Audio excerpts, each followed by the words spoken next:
Okay, so we have one other concept to discuss here regarding this production possibility frontier. Remember, what we're talking about when we're talking about production possibilities is we're talking about, given the current resources that we have, what is the maximum of each of these two products that we can produce. There's going to be a maximum of, this product when we devote all our resources to it. There's going to be a maximum for this product when we devote all of our resources to it. And then there are going to be combinations along the curve. And that's going to define the maximum amounts we could produce with the resources we have. We talked about that. We talked about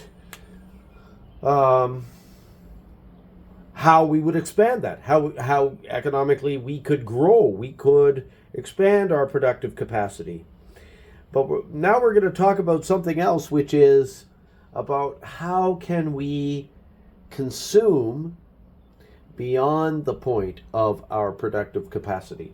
So in other words, when I'm looking at this, which I'm now calling country A, but this is the same data we were looking at before. So I put my Y, my x-axis here, and I've got my pineapples, I've got my crabs, and maximum pineapples is 30, and crabs maximum is 15. Right, so I'm just going to draw it in there with a bowed out shape, demonstrating that there's an increasing opportunity cost. So here's my PPF. And, I said that any point along here is productively efficient. In other words, we're making the best use of all of our resources. All we're doing is making trade-offs between these two products, but we're always dealing with the maximum. We're always dealing with productive efficiency when we are along this line. So note that term down in your notes somewhere. Productive efficiency. Inside here, this is inefficient. So if we produce within here, so let's say you've got 20, and you've got 10 here. But at 20, I should be able to produce, I should be able to produce 8 crabs, but I only do 4. So, this point here, point A, is inefficient, right? But then when we looked outside here, 20 and 15, we said that was unattainable with our current level of production. But there may be a way that we could consume at that level. It could be that we're only able to produce that much, but maybe our residents could consume that much. And that's where we get into the idea of international trade. Okay, so this is the way we could do this. And so, over time, we've come to the conclusion that, in between nations, if I specialize at what I'm best at, and you specialize at what you're best at, and then we exchange the fruits of our labor, then both of us will be in a better position. Both of us will be able to consume at a higher level than we would have if we had to just choose from the combinations along here. We might be able to consume at a level that's higher than that. So, we can't produce at that level unless we expand our production, but we may be able to consume there. And the key to this is going to be in trade. Now the question becomes, well, how do we trade? Who should specialize in what? Here we have some data for country A, which we've already seen before, which we looked at in our last example.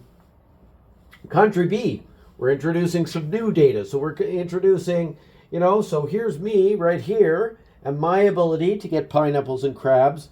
Here is country B, my friend living on a neighboring island, And, by his efforts, if he spends all his time looking for crabs, he can get 20. If he spends all of his time hunting pineapples, he can get 15. So this shows the combinations of his maximum production. So we could do a production possibility frontier for him too.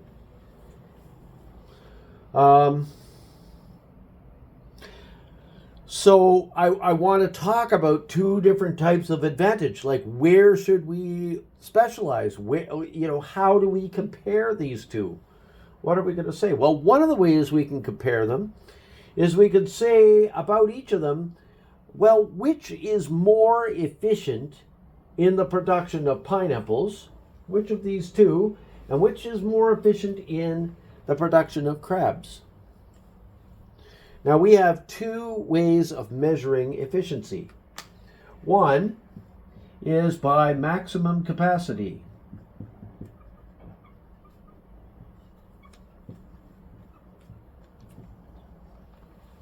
Right?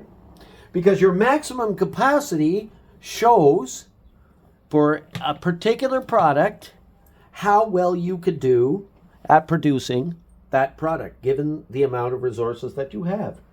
So, given, an 8-hour workday, Country B can get 15 pineapples if they devote all their time to that.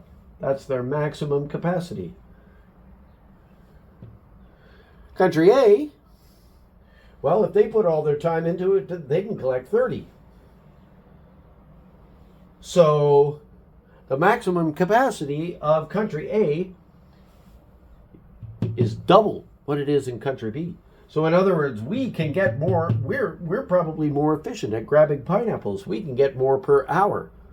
If the work days are the same, we're getting more per hour, per unit of labor or whatever. So what that is called is absolute advantage.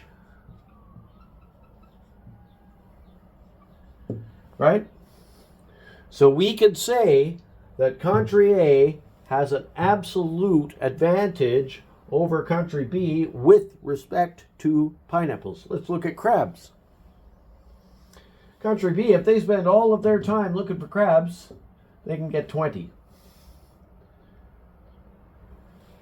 Country A, if we spend all of our time looking for crabs, we're going to get 15. Our maximum capacity is less. That means that we are less efficient in the use of our resources in order to find crabs. So we can say that Country B has an absolute advantage over Country A with respect to crabs. Okay, so absolute advantage is always, looking at the maximum capacity. What's the most we can produce? What's the most you can produce? And let's see who has an absolute advantage. Now, there's another thing. You can have an absolute advantage, but what we want to also look at is, what are you giving up for that production? Right? If you're at that capacity, what are you giving up?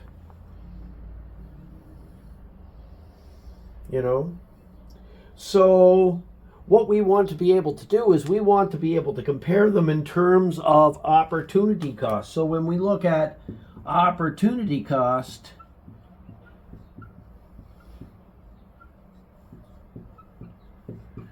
we want to look at who has the smaller opportunity cost, who is giving up less for this production.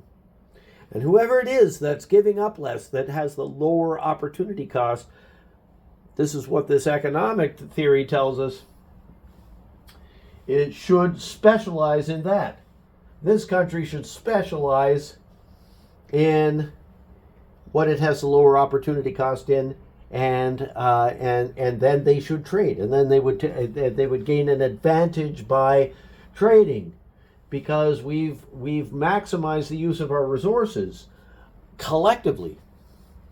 Okay, so let's look at it. Let's look at what is the opportunity cost. So let's start with one product. Let's start with pineapples. Pineapples. Look at country A. Country A. Okay, country A. What is the overall opportunity cost? So if I want to produce 30 pineapples, I have to give up these 15 crabs. Right? In order to produce these 30, I have to give up all 15. So what does it cost me for one? Well, we do our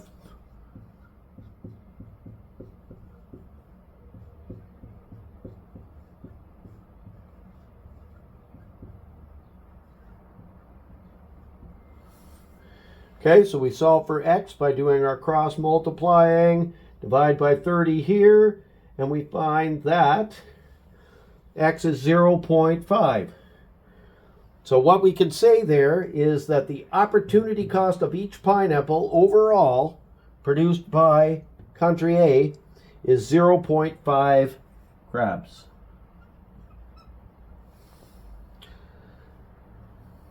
Let's do the same thing for country B. Okay, so I can produce a maximum of 15 pineapples. To do that, I give up 20 crabs. So what does each pineapple cost me?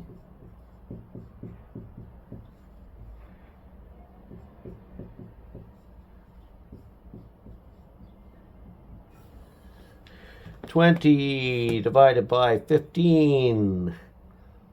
It's going to be more than 0.5, I'll tell you that. It is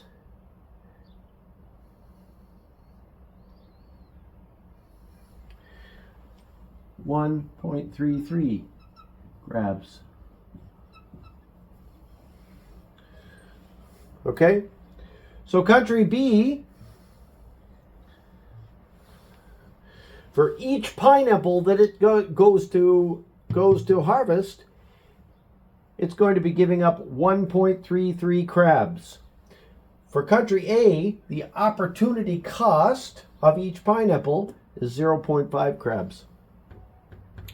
So country A gives up less crabs for its pineapples, gives up less resources that could be applied to something else in order to so we're giving up less in order to achieve this production. So what we say is that therefore country A has a comparative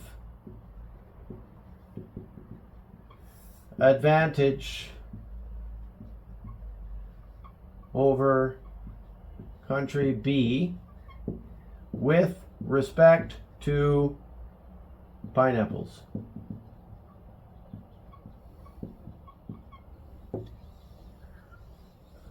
Okay, so it's another way of saying because 0.5 is less than 1.33, right? The opportunity cost is less.